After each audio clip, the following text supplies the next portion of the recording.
हाँ दोस्तों, बिल्कुल सही पढ़ा आपने। क्योंकि हम सभी करते हैं हमारे जीवन में कुछ ना कुछ प्रयास। जैसे कि आप जब इस वक्त इस वीडियो को देख रहे हैं, ये भी है मेरे तरफ से आप सभी के लिए एक छोटा सा प्रयास।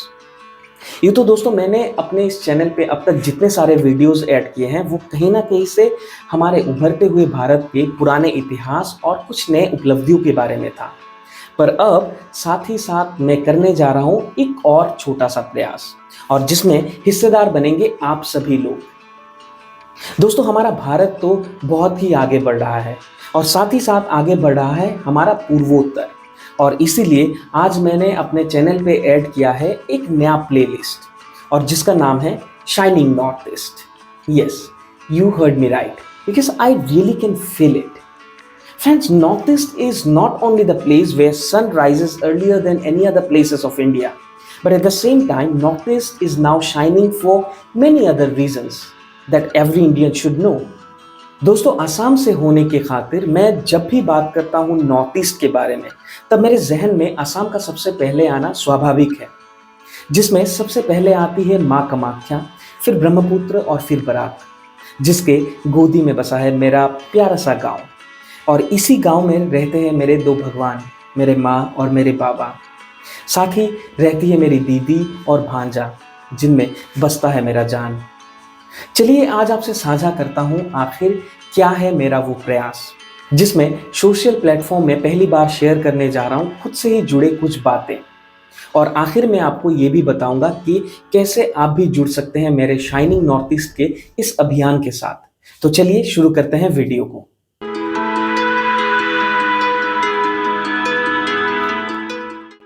देखते ही देखते जिंदगी के 30 साल गुजर गए, पर एक चीज जिसने आज तक मेरा पीछा नहीं छोड़ा, और वो है सपने देखना। दोस्तों, बचपन से लेके अब तक मैंने ना जाने कितने लाखों सपने देख लिए, जिसका कोई हिसाब भी नहीं है। गुजरते हुए सालों के साथ कितने सारे सपनों की वैलिडिटी भी एक्सपायर हो जाती है। पर दिक्कत यह है कि वो एक्सपायर होने से पहले कई सारे सपने नए मैन्युफैक्चर हो जाते हैं। कभी कभार तो मैं अपने आप पर ही हंसने लगता हूँ, फिर खुद ही समझाता हूँ कि भाई अगर ये फ्री में ही आ जा रहे हैं तो उसमें क्या ही दिक्कत, थोड़ी ना बेचारे कुछ पैसे मांग रहे हैं। क्या पता कुछ लोगों को शायद सपने ही नहीं आते। पर दोस्तों, ऐसा नहीं कि वो सारे सपने गलत थे, क्योंकि उन्हीं लाखों सपनों में से मैंने दो चार को तो पूरे होते हुए भी देखा है। क्या पता अगर मैंने करोड़ों सपने देखे होते तो शायद उनमें से अब तक 30-40 पूरे हो ही जाते। ये तो दोस्तों मैंने 2011 यानी कि बस 18 साल की उम्र से ही नौकरी करना शुरू कर दिया था, और साथ ही साथ जारी रखा था अपने पढ़ाई को भी। फिर जब 2015 के आसपास मैंने दिल्ली के एमएनसीज में जाके काम करना शुरू कर दिया था, तब अपना लाइफस्टाइल भी बहुत चेंज हो गया था, क्योंकि खुद को वहाँ के हिसाब से ढालना पड़ा था, जैसे कि वहाँ पर हर कोई करते हैं। जैसे कि 15-20 हज़ार का रेंट दे के एक अच्छे सोसाइटी के बीच में 2 BHK फ्लैट में रहना, खाना बनाने के लिए मेड, इंटरनेट के लिए वाईफाई कनेक्शन, गर्मी में एसी तो ठंड में हीटर और गीज़र। दोस्तों, ये सब चीज़ वहाँ के लिए तो आम बातें हैं। पर जब भी कोई असम या नॉर्थ ईस्ट के किसी भी छोटे गांव से निकल के वहाँ जाके इन सब चीज़ों को जीता है, भले ही अपने मुंह से ना कहे, पर अगर कोई ऑनेस्टली कन्फेस करे then it's a big upgradation in life. पर सच कहूँ दोस्तों, I could never enjoy those upgradations, क्योंकि मैं जब भी अपने घर में वीडियो कॉल करता था तो मुझे वो फ़र्क नज़र आता था। मेरे पापा मम्मी के पीछे वही बिना पुताई किया हुआ ईंटों का दीवार, और मेरे पीछे वेल फर्निश्ड रंग बिरंगे वॉलपेपर। मुझे सच में रोना आता था। हालांकि वो मुझे देख के बहुत खुश होते थे। आपने तो अक्सर ये देखा ही होगा दोस्तों कि जब भी कोई छोटे शहर या फिर गांव से निकल के बड़े सिटीज़ में जाते हैं तो कभी गोल्डन टेम्पल के सामने, तो कभी अक्षरधाम, या फिर किसी बड़े एयरपोर्ट के सामने, या फिर वो ताजमहल चले जाते हैं, वहाँ पर अपना फ़ोटो खींचते हैं, जो कि बहुत आम सी बातें हैं। पर मैं इतने साल बाहर रह के भी वो सब नहीं कर पाया, क्योंकि मुझे हमेशा से ही एक चुभन होता था। मैं यही सोचता था कि ऐसा ही एक गोल्डन टेम्पल, ऐसा ही एक अक्षरधाम, ऐसा ही एक एयरपोर्ट आखिर मेरे गांव में क्यों नहीं है, आखिर मेरे शहर में क्यों नहीं है। अक्सर मैंने देखा है दोस्तों कि जब भी हमारे शहर या फिर गांव से कोई लोग किसी काम से या फिर घूमने के लिए बाहर जाते हैं और पहली दफ़ा फ्लाइट में ट्रेवल करते हैं, तो विंडो साइड में बैठ के एक सेल्फी ज़रूर लेते हैं और पोस्ट डालते हैं जैसे कि flying to Bombay, flying to Bangalore, flying to Dubai. बिल्कुल वैसे ही 2015 में मैं जब कुछ 21-22 साल का था, जब मैं पहली बार फ्लाइट में ट्रैवल कर रहा था, मेरा भी मन कुछ ऐसा ही बोल रहा था। पर उस दिन मैंने अपने आप को ये कह के रोका कि भाई, आज अगर तूने कुछ ऐसा पोस्ट डाला या फिर ऐसा फ़ोटो लिया, तो ये तू बिल्कुल साबित कर देगा कि तू कुछ ऐसा कर रहा है जो कि तेरे हद से बाहर है। आज इतने सालों के बाद जब ये बात आम सी हो गई, फिर भी कहीं न कहीं वो बचपन का वो कसम कहीं न कहीं याद आ ही जाता है। पर हाँ, ऐसा नहीं कि मैं ऐसा पोस्ट नहीं डालूँगा, एक दिन ज़रूर डालूँगा जब कभी पापा-मम्मी के साथ कहीं घूमने जाने का मौका मिलेगा, मैं भी ऐसा पोस्ट ज़रूर डालूँगा। हाँ, एक बार मैंने एक फ़ोटो ली थी, मुझे याद है हिमाचल के धर्मशाला एयरपोर्ट में, पर वो भी मैंने फ़्लाइट के बाहर ली थी। जब मैं एयरपोर्ट पे उतरा, उतरने के बाद ही वहाँ पर बिल्कुल एयरपोर्ट से सटा हुआ एक पहाड़ था जिसमें काफ़ी बर्फीला पहाड़ था, और वो नज़ारा और वो प्यारा सा एयरपोर्ट मुझे आज भी याद है। वहाँ पर मैंने एक दफ़ा फ़ोटो ली थी। वैसे तो दोस्तों मैंने बचपन से यही सपना देखा था कि बड़ा होके मैं एक आर्टिस्ट ही बनूँगा, क्योंकि मैं ठीक-ठाक पेंटिंग भी कर लेता था, गाना भी गा लेता था। पर कहते हैं ना कि समय के साथ-साथ सपने भी बदल जाते हैं। उस दौरान मेरे भी सपने बदलने लगे। तब नहाने के टाइम यही सपना देखता था कि कब मेरे गाँव के घर में भी बाथरूम में ऐसा ही एक गीज़र लगा रहेगा। कपड़े धोने के टाइम ये सपना देखता था कि कब मेरे माँ के पास भी एक वॉशिंग मशीन होगा। घर में वीडियो कॉल करने के टाइम यही सपना देखता था कि कब मेरा पापा का बैकग्राउंड भी मेरे जैसा रंगीन होगा। मूवीज़ या फिर वेब सीरीज़ देखने के टाइम ये सोचता था कि कब मेरे गाँव में भी मम्मी-पापा वाईफ़ाई से अनलिमिटेड इंटरनेट चलाएँगे। जब किसी दोस्त के घर में किसी पार्टीज़ में जाता था, तब यही सोचता था कि कब मैं भी अपने गाँव में दीदी का शादी धूमधाम से करवाऊँगा। खुद जब एमएनसीज़ में जाने के टाइम आराम से एसी का हवा खाता था, तब यही सोचता था कि कब गाँव में पापा का ऑटो बंद करवाऊँ और उन्हें कहूँ कि अब आप आराम करो, अब से मैं सँभाल लूँगा। तब दोस्तों मेरे अंदर का आग जलता था और हमेशा बस यही सपना देखा करता था कि किस दिन मेरा गाँव भी चमकेगा। आखिर मैं ऐसा क्या कर सकता हूँ कि एक दिन मेरा गाँव भी बदल जाए। पर फिर यही सोचता था कि ना ही मैं कोई पॉलिटिशियन हूँ या फिर ना ही कोई बिज़नेसमैन। तब ऐसे ही एक दिन सोचते-सोचते मुझे ये ख़्याल आया कि अगर मैं सच में कुछ बदलना चाहता हूँ, तो वो बदलाव मुझे शुरू करना पड़ेगा खुद से, अपने घर से।